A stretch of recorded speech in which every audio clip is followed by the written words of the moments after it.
کہ کئی پہلو ہیں۔ آخری بات عرض کر رہا ہوں، گزشتہ دنوں آج کل چونکہ سوشل میڈیا کا دور ہے تو یہ بات میں کئی دفعہ کر چکا ہوں، صرف مسلمان ہی نہیں سوشل میڈیا استعمال کر رہے، غیر مسلم بھی مسلمانوں کے ناموں پر سوشل میڈیا کے پیجز بنائے ہوئے ہیں فیس بک پر، اور وہ اسلام کے رنگ میں جہالت کو پھیلا رہے ہیں۔ ایک پوسٹ گزشتہ دنوں کسی شخص نے کی اور اس پر لوگوں نے بڑی واہ واہ کر دی، حالانکہ اس میں واہ واہ والی بات کوئی نہیں تھی، اسلام دشمنی تھی۔ اس نے کہا کہ مسجد میں سیمنٹ کی بوری دینے سے پہلے محلے میں دیکھ لیں کسی بیوہ کو آٹے کی بوری کی ضرورت تو نہیں۔ اس نے پیغام یہ دیا کہ مسجد کو سیمنٹ کی بوری بعد میں دینا، محلے میں کسی تنگ دست کو آٹے کی بوری پہلے دو۔ تو بعض لوگوں نے اس کو بڑا شیئر کرنا شروع کر دیا، اس پر بڑی واہ واہ کر دی، وہ بڑی بات اس نے کر دی ہے، حالانکہ یہ اسلام دشمنی ہے۔ 15,000 کا موبائل لیتے ہوئے تجھے محلے کے وہ غریب نہیں یاد آئے، مسجد کو 100 روپیہ دیتے ہوئے غریب یاد آ گئے، گھر میں LCD لگواتے ہوئے تو تجھے غریب نہیں یاد آئے، اور مسجد کی خدمت کرتے ہوئے موازنہ شروع کر دیا غریبوں کے ساتھ، حالانکہ مسجد ہی تو فکر پیدا کرتی ہے کہ غریبوں کی مدد کرو۔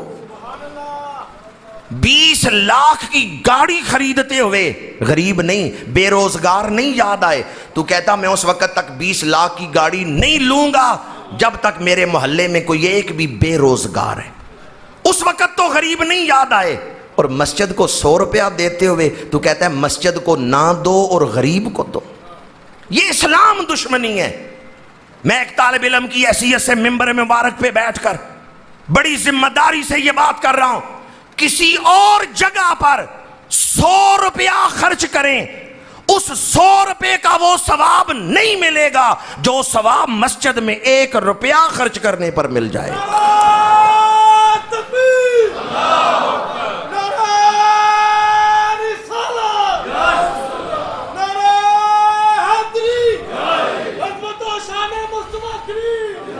کسی اور جگہ 100 روپیہ خرچ کرنے سے وہ ثواب نہیں ملے گا جو ثواب مسجد میں 1 روپیہ خرچ کرنے پہ ملے گا۔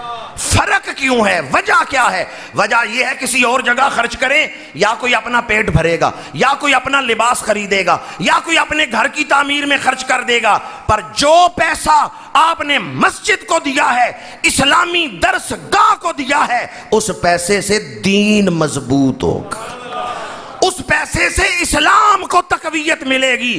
اور جب کوئی شخص اپنا مال اسلام کی تقویت کے لیے خرچ کرتا ہے، حضرت آدم سے لے کے رسول اللہ تک کم و بیش 1.25 لاکھ نبی اپنے مزارات میں اس کے لیے دعا کرتے ہیں، کیونکہ نبی آئے کس لیے ہیں؟ نبی آئے ہیں دین قائم کرنے کے لیے۔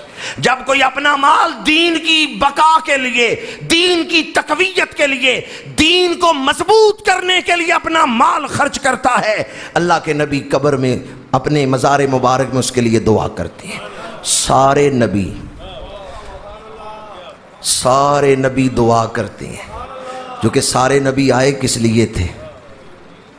دین کو قائم کرنے، اور تمام نبیوں کا پیغام کامل شکل میں حضور نے دنیا تک پہنچایا۔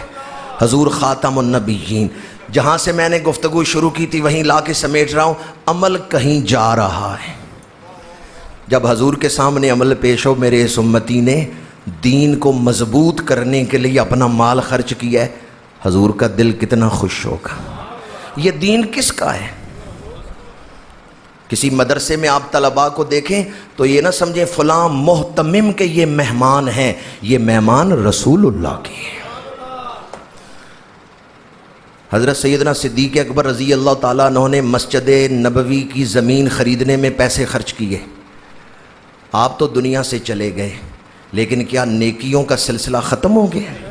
قیامت تک مسجد نبوی میں نمازیں پڑھی جاتی رہیں گی، حضرت سیدنا صدیق اکبر کے درجے بلند ہوتے رہیں گے۔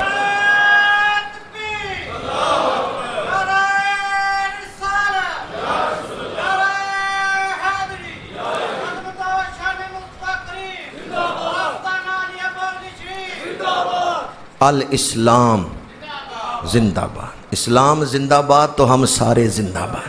الاسلام الاسلام۔